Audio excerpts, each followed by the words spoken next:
Hello, my dear students. How are you? I hope that you will be very well, and I am also very well. Today, I am going to discuss question bank of IIT JEE। आज मैं question bank IIT का discuss करने जा रहा हूं और वो भी हिट चैप्टर का मैं डिस्कस करने जा रहा हूं। तो चलिए 10 तक आपको मैं बता चुका हूं। आज 11 नंबर से मैं शुरू कर रहा हूं, 11th नंबर से शुरू कर रहा हूं। तो 11th नंबर क्वेश्चन क्या कहता है? During an experiment an ideal gas is found to obey an additional law P square by P square V बराबर कांस्टेंट। क्लियर है ना? ये पी स्क्वायर वी बराबर कांस्टेंट दिया हुआ है। The gas is initially at temperature T and volume V when it expands to a volume two V. कहता है कि कितना तक इसको एक्सपेंड किया गया है? टू वी तक, वॉल्यूम तक एक्सपेंड किया गया है। तो टेम्परेचर क्या होगा? तो आप खुद समझिए कि ये टेम्परेचर आपसे डिमांड कर रहा है कि टेम्परेचर क्या हो जाएगा। तो V और T का यदि रिलेशन रहे तो ये काम हो जाएगा कि नहीं। तो PV बराबर nRT दोस्तों क्या होता है? ऑल प्रोसेस के लिए वैलिड होता है, यानी ऑल प्रोसेस के लिए क्या होता है? वैलिड होता है। तो PV बराबर nRT ऑल प्रोसेस के लिए वैलिड होता है। वो उस इक्वेशन से आप इसको जो है V और T में कन्वर्ट कर दो। करने के बाद आपका क्वेश्चन सोल्व हो गया। पी स्क्वायर भी मेन प्रोसेस याद रखना है कैसे बनेगा। P को कन्वर्ट कर दो किस में? T के टर्म में। तो PV बराबर nRT। तो P बराबर nRT divided by V into V बराबर कांस्टेंट। यही होगा ना? क्लियर है? चलो इसका होल स्क्वायर। अब यहां से V और T में रिलेशन क्या हो जाएगा? तो T स्क्वायर बाई V बराबर कांस्टेंट। बाकी सब इधर भेज दिए, कांस्टेंट में चला गया। तो यहां से क्या लिख सकते हो? T आपको फाइंड करना है। तो कांस्टेंट हटाओगे तो directly proportional root under V हो जाएगा। तो कहता है कि वॉल्यूम को क्या किया गया? डबल किया गया है। तो निश्चित रूप से T कितना टाइम्स हो जाएगा? T जो हो जाएगा √2 टाइम्स हो जाएगा। क्लियर है ना? T क्या हो जाएगा? √2 टाइम्स हो जाएगा। और V को 2 भी करोगे तो √2 टाइम्स हो जाएगा T। क्लियर? यानी यहां पर कितना हो जाएगा? √2T।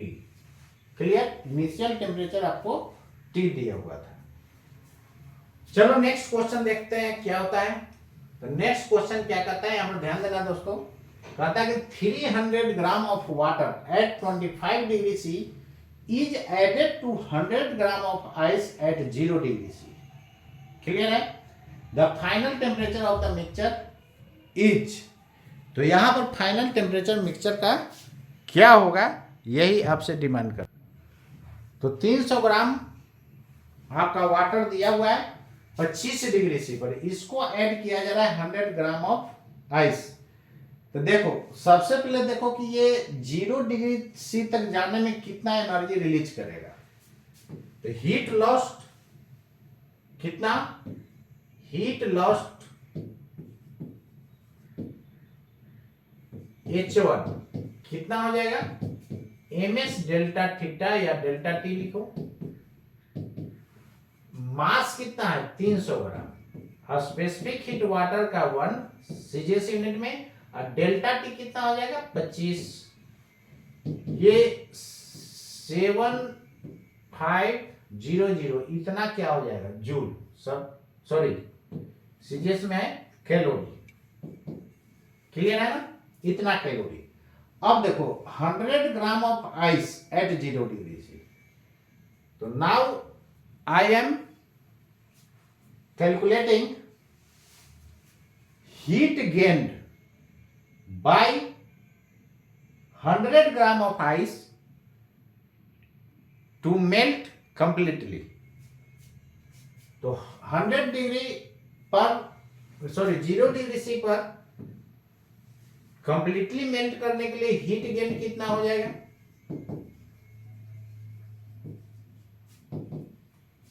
ml होगा ना? मास 100 ग्राम और ये लेटेंट हीट ऑफ आइस 80। मतलब 8000 कैलोरी हो जाएगा। अब खुद समझो, देने वाला इतना है, लेने वाला इतना है, इसका मतलब कि इतना से टोटल का टोटल आइस नहीं कन्वर्ट होगा वाटर में, क्योंकि टोटल आइस को वाटर में कन्वर्ट होने के लिए 8000 कैलोरी चाहिए, लेकिन इसको मिल कितना रहा है, 7500 कैलोरी मिल रहा है। पूरा का पूरा कन्वर्ट नहीं होगा। जब पूरा का पूरा आइस मेल्ट नहीं होगा तो फाइनल टेम्परेचर 0°C ही रहेगा। स्टेट चेंज में टेम्परेचर कांस्टेंट होता है, यानी 0°C पर आइस था, तो जब तक कि टोटल का टोटल मेल्ट नहीं कर जाता है तब तक टेम्परेचर उसका क्या रहेगा, फाइनल टेम्परेचर 0°C ही रहेगा। इसका मतलब फाइनल टेम्परेचर यहां पर हो जाएगा दोस्तों 0°C। क्लियर है?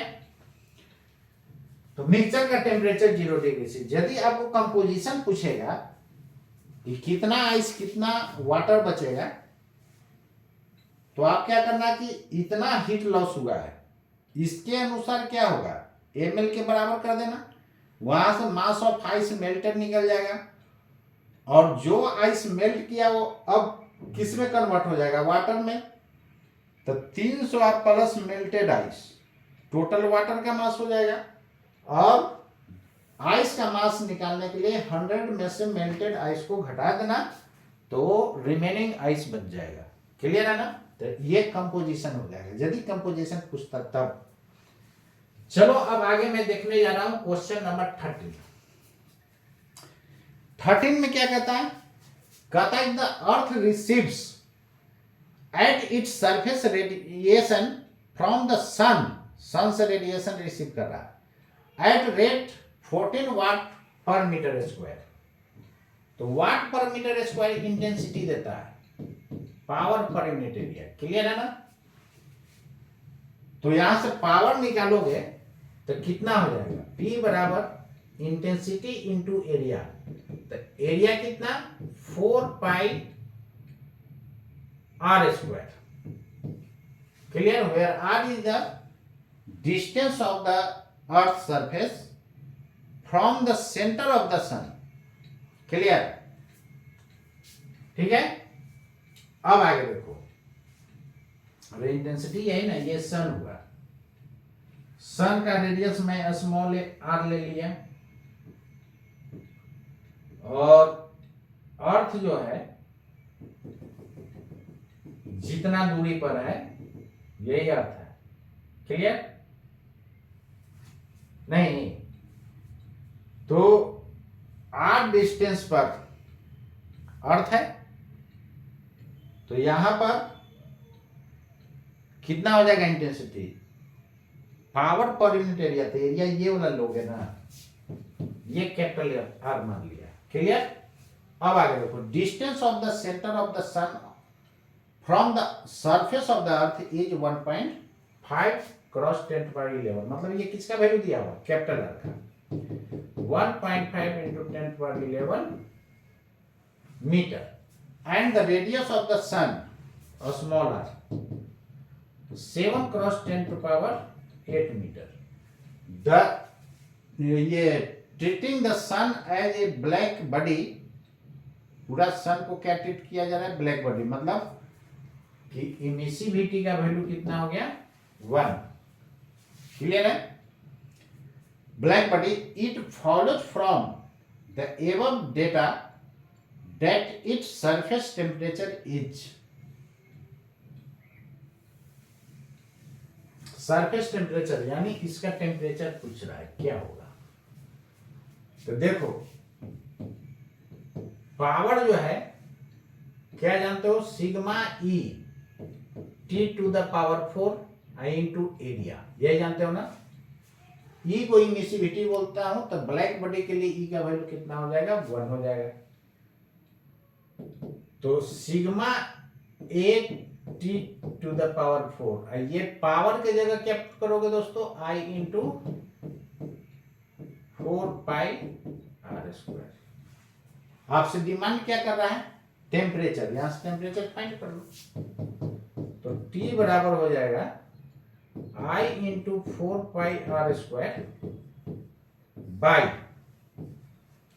सिग्मा इंटू ये एक किसका सरफेस एरिया, सन का नहीं, जो ब्लैक बॉडी रेडिएट करता है उसका सरफेस एरिया होता है ना, मतलब 4πr²। इसका पावर हो जाएगा 1/4। क्लियर? यहां सब का वैल्यू पुट कर दो, जो आएगा आंसर। कर लोगे ना आप? ये से ये कैंसल, आई का वैल्यू 1400 दिया हुआ है, कैपिटल आर दिया हुआ है, कितना था 1.5 10 to power 11, 1.5 10 to the power 11 power 2 divided by sigma, sigma का वैल्यू 5.67 होता है जी, 10 to power -8 पता ना है, यहाँ वैल्यू पुट कर दो, 5.67 10 to power -8 into R, R का वैल्यू कितना दिया हुआ है 7 क्रॉस 10 to power 8, ये होल स्क्वायर। क्लियर है ना? इसका पावर कितना जी 1/4। बोलो, इधर वाला उधर। क्लियर है? अब इसको सोल्व कर लेना, जितना आएगा वो आंसर हो जाएगा। ठीक है?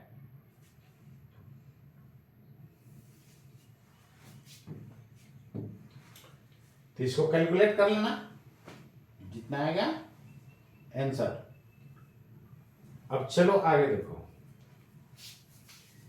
ऐसे ये कैलकुलेट करने के बाद आता है कितना, इसको देखो ना, ऐसा कर दो 1400 इंटू 2.25, ये हो जाएगा 10 to power 22 divided by 5.67 into 49 into ये 2 जा 16, 16 में से 8 घट गया तो 18 रह जाएगा। क्लियर? इसका पावर 1/4। और इसको कैलकुलेट कर लो, कितना हो जाएगा जी, ये 8 घटा दो इसमें से, तो 8 घटेगा तो कितना हो जाएगा 14। अब 14 और 2 0 और 16, मतलब कि इसको गुना करो 0, अब 14 2 जा 28 और 7 5 35, अब 14 2 जा 28 और 3, इतना आ जाएगा। Decimal divided by 5.67 into 10 to the power, ये 8 घट जाएगा तो 14 और 2 16, इसका पावर 1/4। क्लियर? ये लगभग 6 टाइम्स नहीं, अप्रॉक्स 6 टाइम कैंसिल हो जाएगा, नहीं तो कितना हो जाएगा, भाग ले लेना,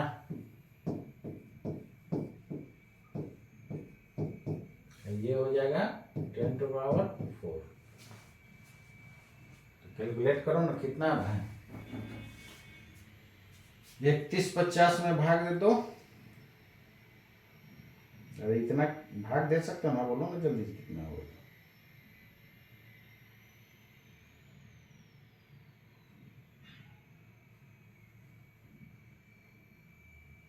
3150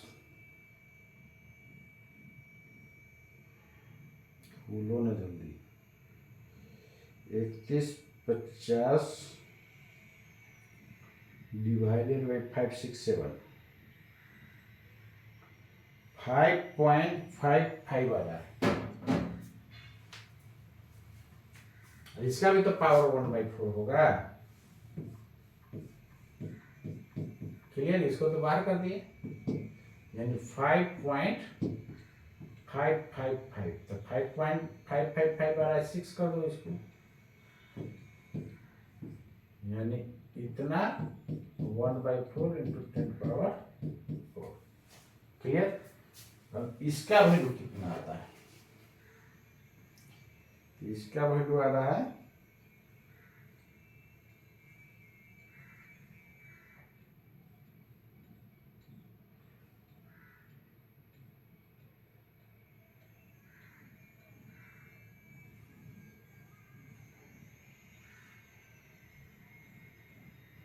1.535।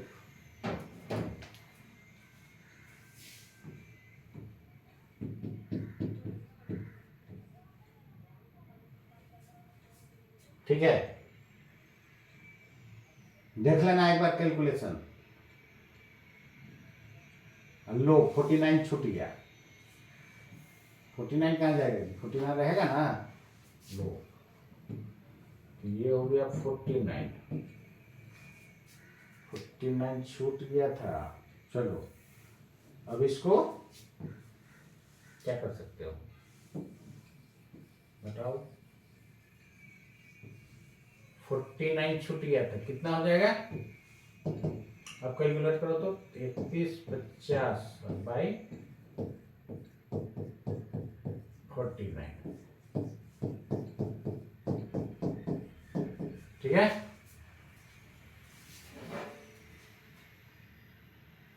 यानी हो गया 3150 डिवाइडेड बाई 567 इंटू 49, इसका पावर 1/4।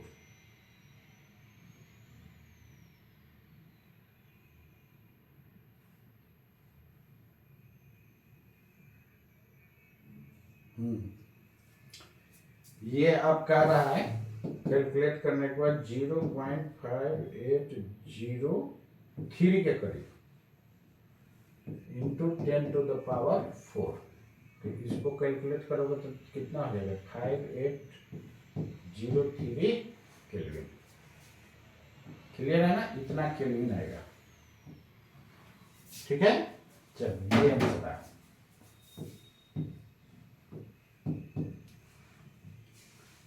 तो कितना आंसर हो जाएगा 5083 ना है 5083 सॉरी 5803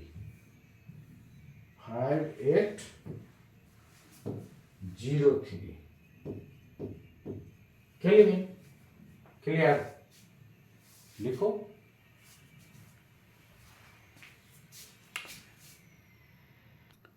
चलो आंसर देख लो कितना आ रहा है।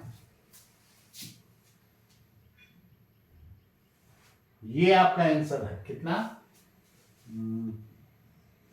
5803 आंसर आ रहा है। 13 का 5803 केल्विन।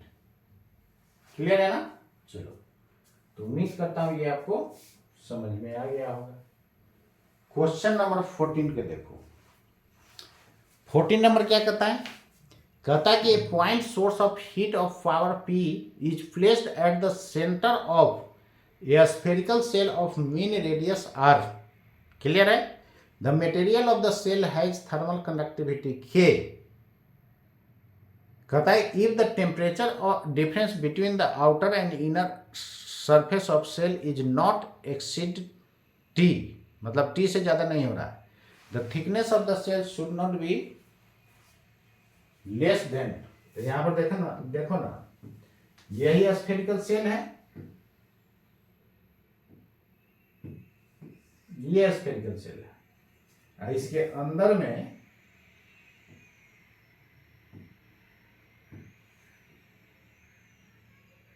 ये है। क्लियर। कहता है कि point source of heat of power P is placed at the centre of the spherical shell. यही पॉइंट सोर्स है।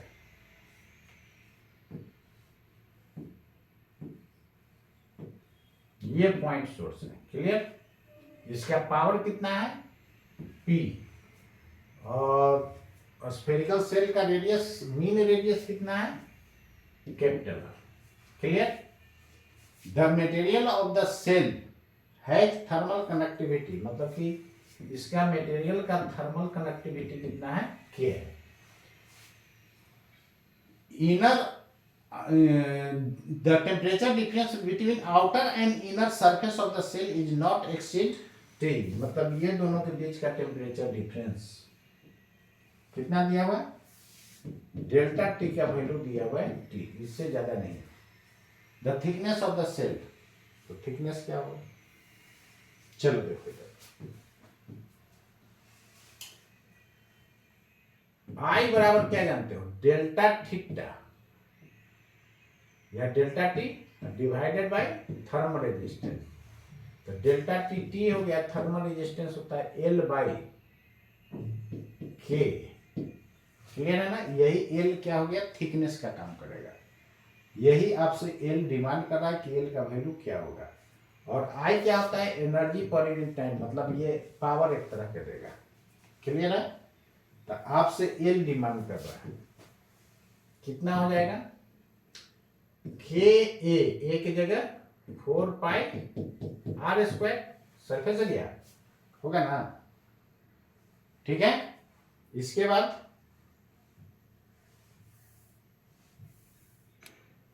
कहता है point source of heat of power P place at the centre of the spherical shell of mean radius R, the material of shell thermal conductivity K, clear है। चलो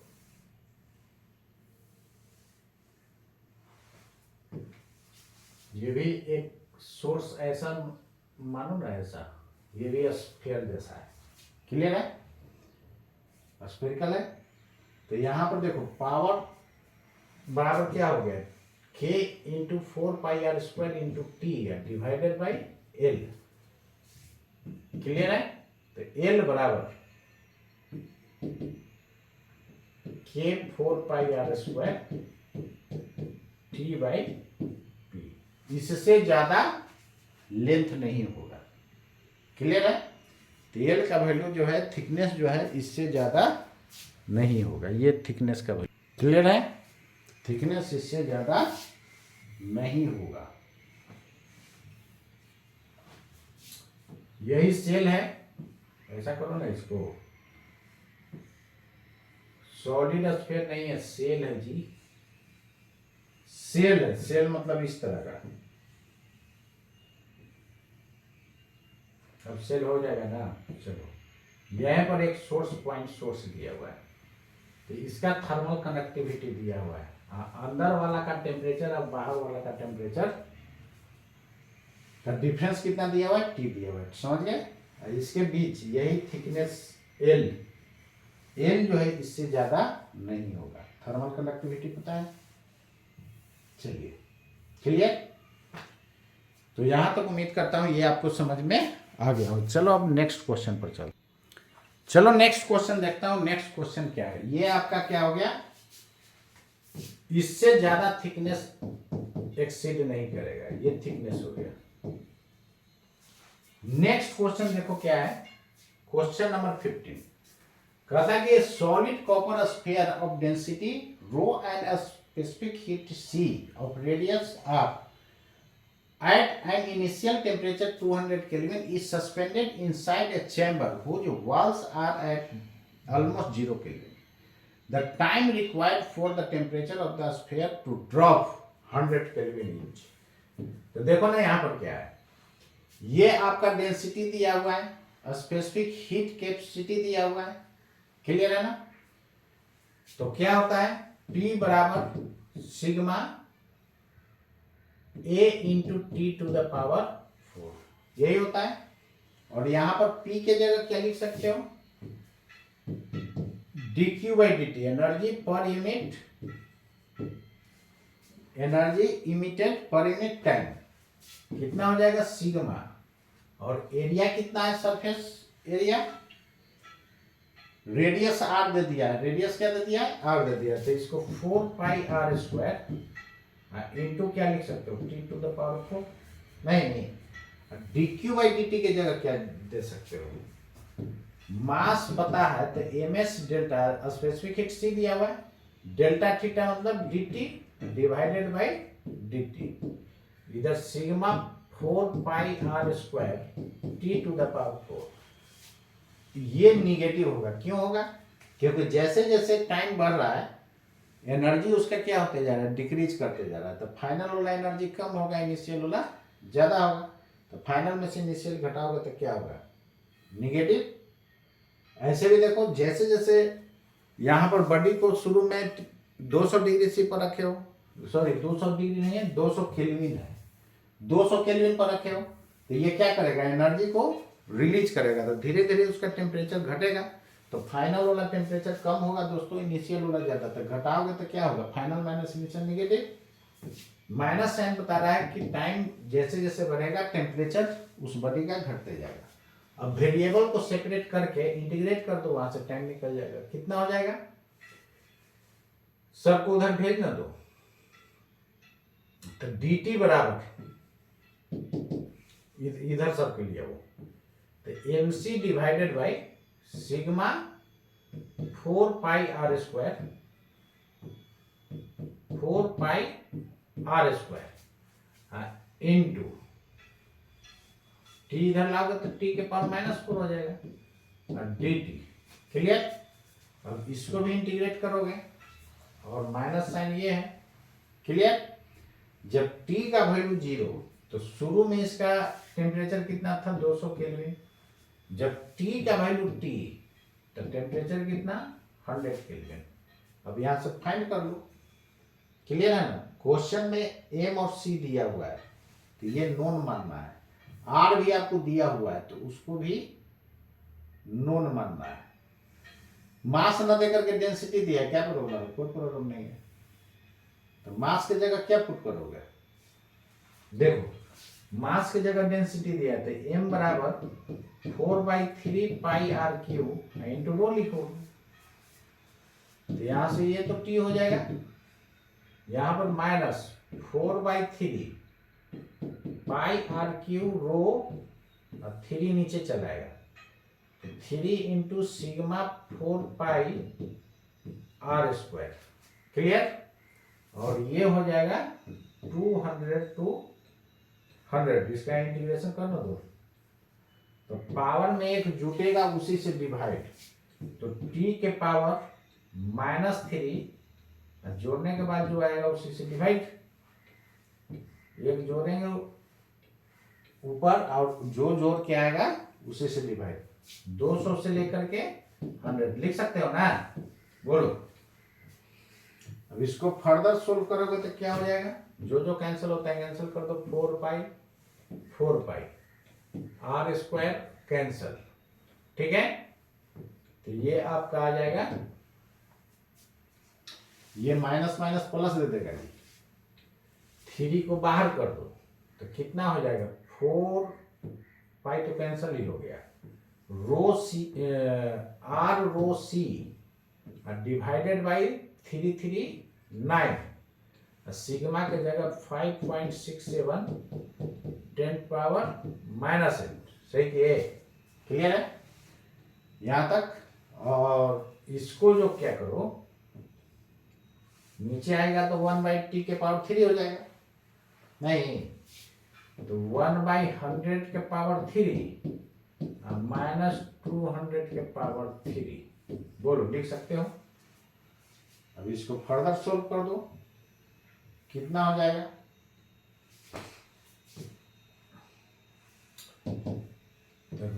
are rho C by, इसमें से common कर लो ना, कितना हो जाएगा, 10 to the power 6 common हो जाएगा, तो 9 into 5.67 into 10 to power -8 into 10 to power 6 common, यहाँ बच जाएगा 1 के पावर कुछ भी रहेगा 1 ही ना होगा जी, -2 के पावर क्यूब 8। बोलो लिख सकते हो।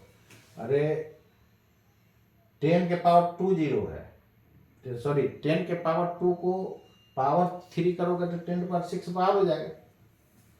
अब देखो इसको क्या लिखोगे, 8 -1 7/8। क्लियर। इंटू 9 इंटू 5.67 इंटू ऊपर 100 भेज ना दो। क्लियर। इंटू आर रो सी, इसको कैलकुलेट करो जी, तो हो जाएगा आपका 700/72 इंटू 5.67 आर रो सी। ये कैलकुलेट करो, 700 बाई कितना आ रहा है, सोल्व लास्ट तक इसलिए कर दे रहा हूं कि आप लोग सोल्व करोगे नहीं, जाकर रख दोगे। ये आपका आ जाएगा 700 बाई 72 इंटू 5.67 ये आपका आ जा रहा है 1.71 आ रहा है, यानी 1.71 अप्रॉक्स